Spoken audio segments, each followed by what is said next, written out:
Well, folks, let me go over the items that I picked up at the Amherst Model Railroad Show over in Springfield, Mass. This year, 2025. And did a pretty good score. Some of these items I happened to pre-order, and I met them at the Springfield show and was given to me there. Some of these, some vendors will do that. If you buy something online, you can say if you're going to go to Springfield or any other train show, if they're doing that, you can say save money on shipping and just pick up the item.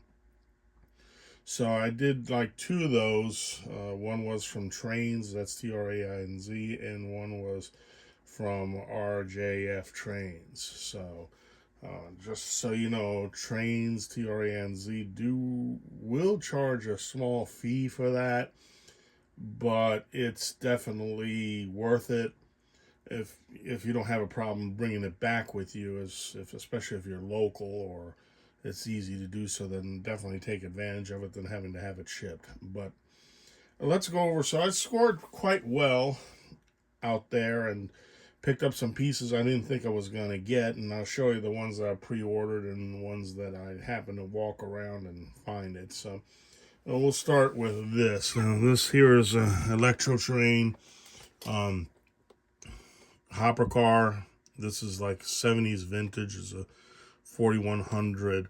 I happen to be walking around and I happened to see this. Now I have one of these already, but he wanted like $15 for it, and I said, "Sure, I'll take it." I remember back in the '70s when parents bought me one of these, it was like $3.25, which a typical lifelike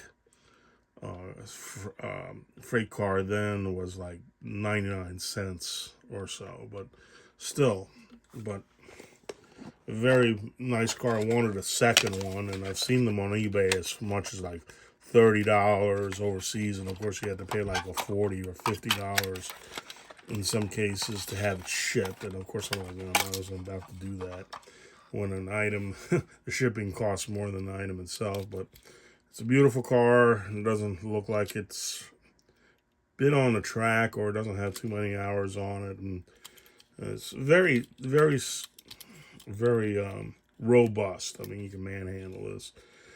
A lot of people call this Spanish Markland because they do make their version of the metal track and switches and catenary.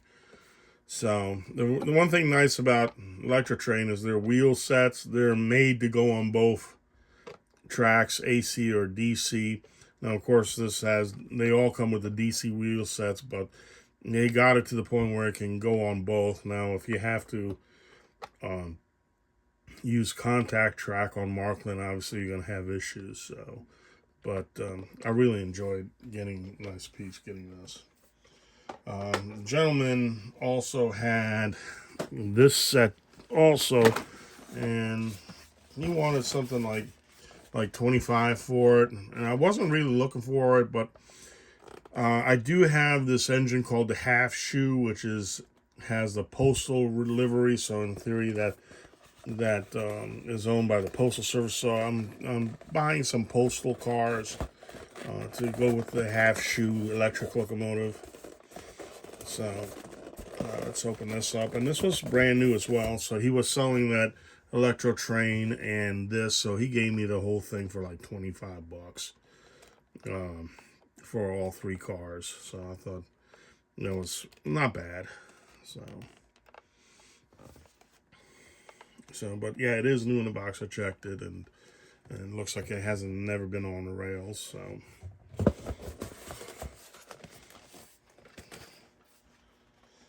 and then there was another vendor there that I walked around and again saw some cars, and he had this bear car, which is unique in itself, and never seen this before, so I decided to get it and got a real good price on it. It looks like it has some time on it. I can tell by the wheels, but everything is there. The steps are all here. The bumpers are all here. Nothing's bent. It's in really excellent shape. So that's very nice. And I also purchased from him another a express box car. I have one of these, but I got another one. Again, I'm gonna make a train and put that behind a half-shoe electric locomotive as like a postal package train. And he had this too. He had the freight baggage car. Now, I've seen these also on passenger trains too, but I like these cars. I have a number of them, so I can put them on multiple trains at the same time. And this was in super condition. This has been around for quite a while, and had the doors open up, and again, and you can tell by the wheels it has some time on it, but he gave it to me for like $5 for it, so I can't complain. So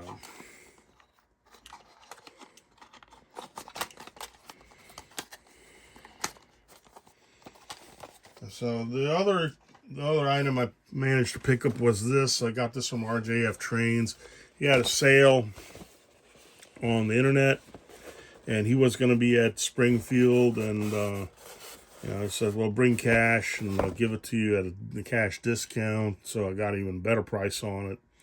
And I don't have this car. Basically it's a coal transporter set, which is unique. I don't have these cars in any shape or fashion. So that's something very, very unique, very different. And basically what it is that you have these bunkers here, these containers here that you'd have to put them on the car itself, and these basically are made to open up like this. So, and the coal would come out like that. So, very different, very unique. DB. So this looks like more like an Era 3 type car. It has the close couplers on it. Looks like it has a cast. The cars themselves have cast superstructures, and actually you can run them empty like this if you really wanted to. But I don't even remember what I paid for it, but I think it was like less than $50 if I remember correctly. So. But I could be wrong. It's been just a little bit of time on it as far as when I made this video. But Era 3, could be even Era 4. I'll probably use it, but definitely Era 3. And if you can get it at a good price, definitely pick one of these up if you like this kind of type of wagons. And I also walked around and found this Schofferhofer beer cart. I have a number of these. The person wanted $10 for it. I got it. And I'm trying to make a whole unit train because I have the engine with the glass, the beer glass that came with it from Markland. And I've got a number of these, so I'm trying to make a unit train. Somebody that's unfortunately no longer with us gave me that idea, and I have his engine and some of his cars, and I decided to pick up and complete it. So okay, now one of the things also, now these are the items from trains that I pre-ordered and I picked up right there. First thing that I bought, okay, and mostly this is for my nostalgic layout, is this CE 800. Nice diamond box.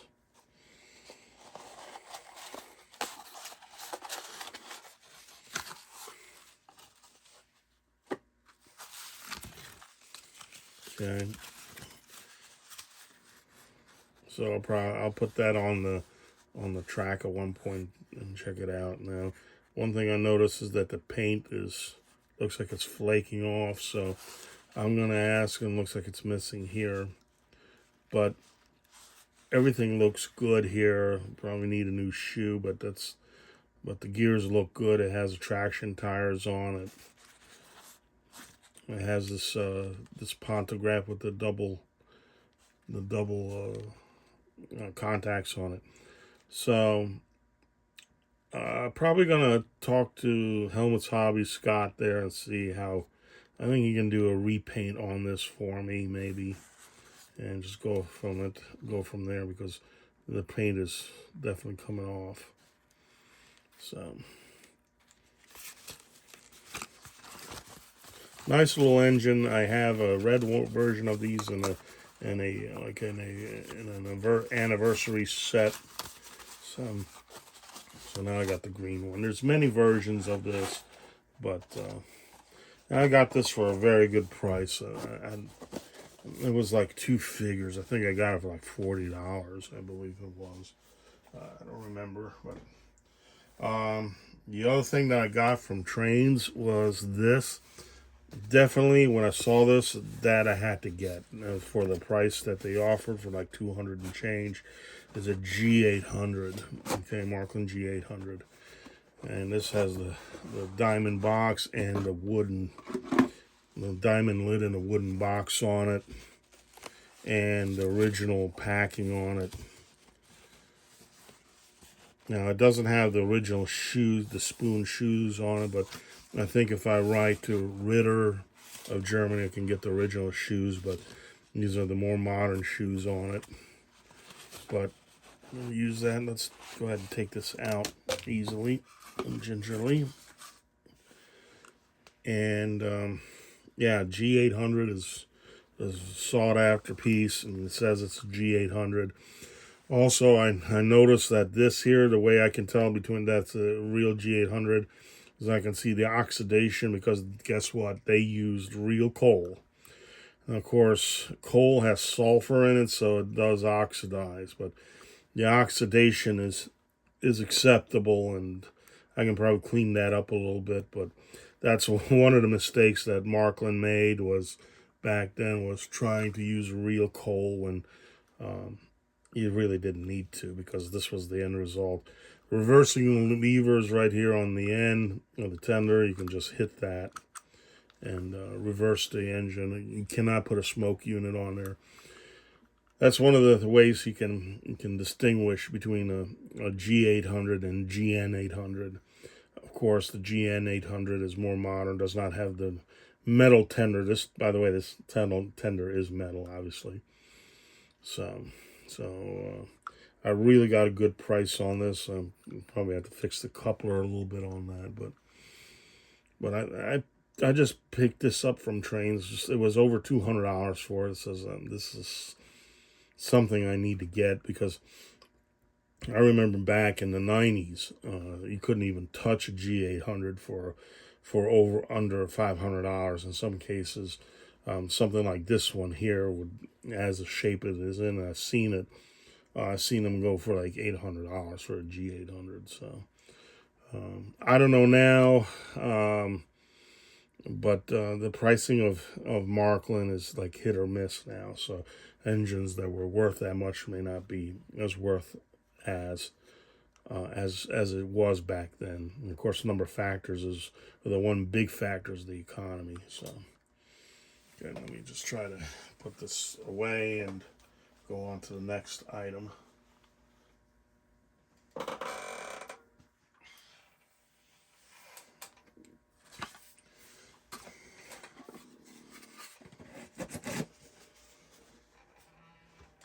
Okay, next thing that again, I walked around and found another table and had these cars. And this was a Markland.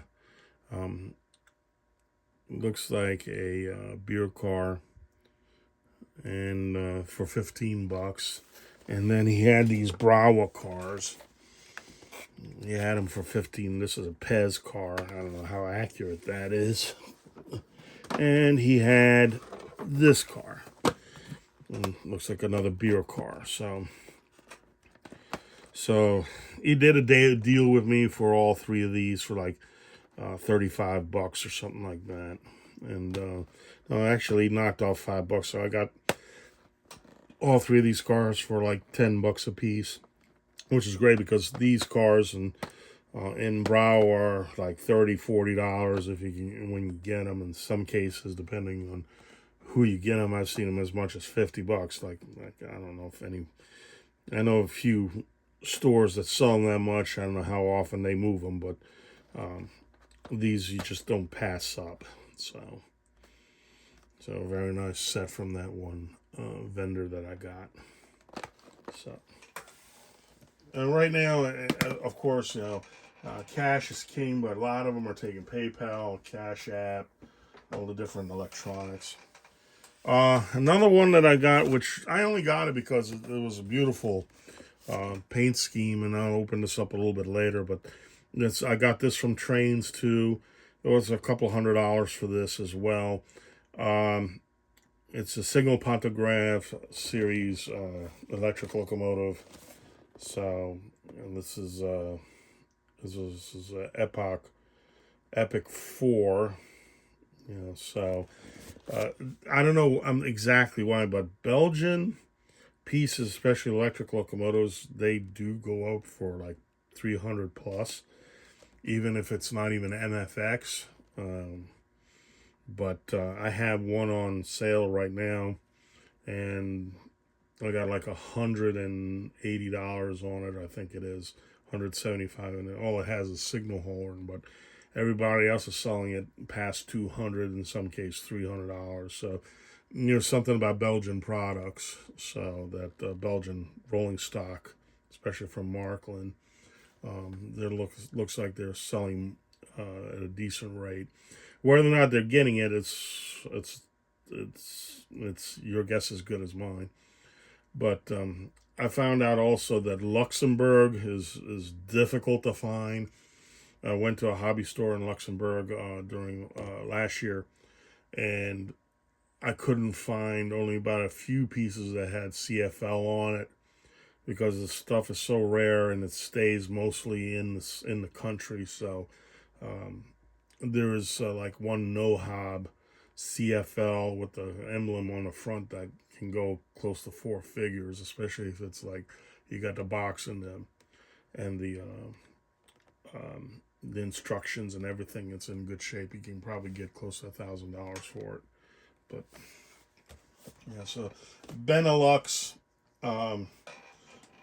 trains are up there now. The Netherlands are not so much. But and the last thing, the big thing here, which you never know what you're going to be spending money on, but this is something of real unique thing, and I was actually wanting this for a while. Okay, and as you can see, he had $850 on it, and actually I got it for a better price, but you'll see what it is. I'm going to do a separate video on it. This is one of the famous Trix fine art brass models. Normally they go $2,000 on up. So let's take a look at this. So take this out. Take this off.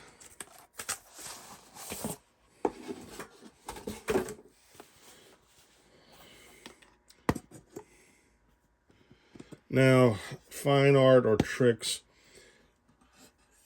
and here's the book for it. They give you gloves, which this is not my first fine art, and they don't fit me, so I have to get different ones. But it's this unique piece. It's like a T18 in a sense, frame with double cabs on it, and cab forward on both ends. Looks like an experimental piece. It has a certificate. And here's the engine. Oh, we have the coupler pocket, which, guess what? I run my stuff, so I'm going to get that installed, or I'll install it myself.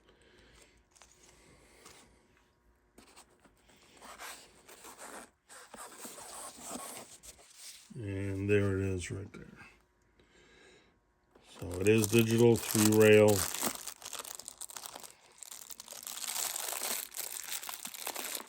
Definitely a unique piece.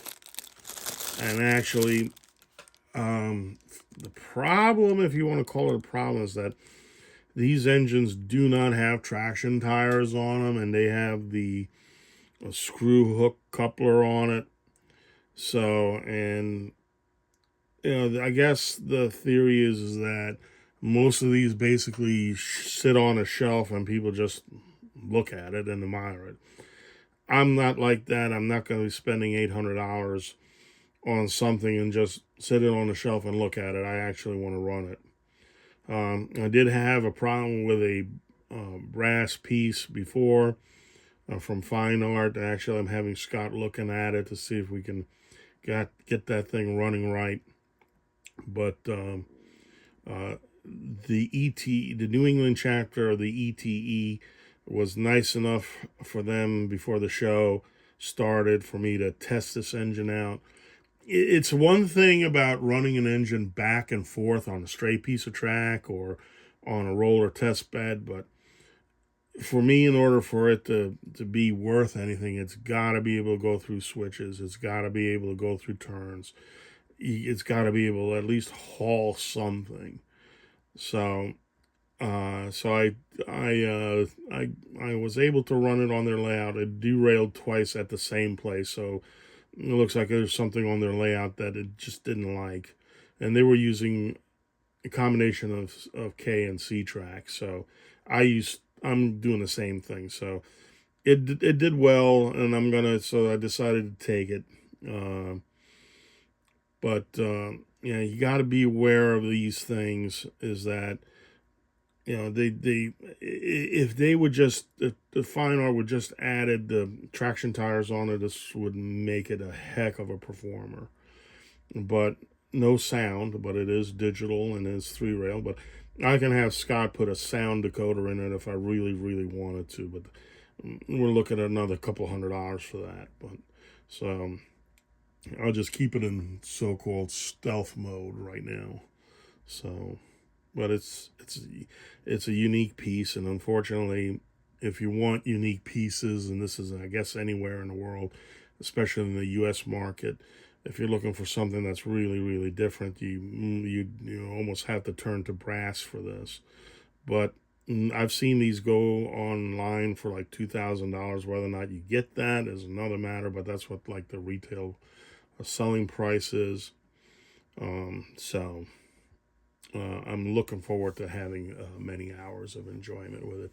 Even if it just if I run the engine solo, I think it's worth it. Like I said, I've got another Trix Fine Art. I've got 3 of them myself, but 3 different ones. But I got a second one with opposing cylinders on there that's having trouble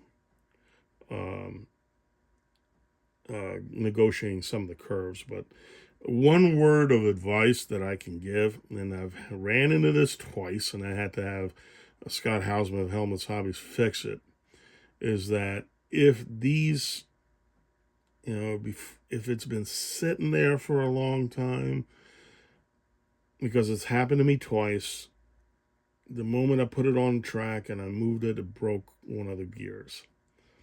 So I would say, personally, if you get one of these and it's not been run for a long time, even if more than likely,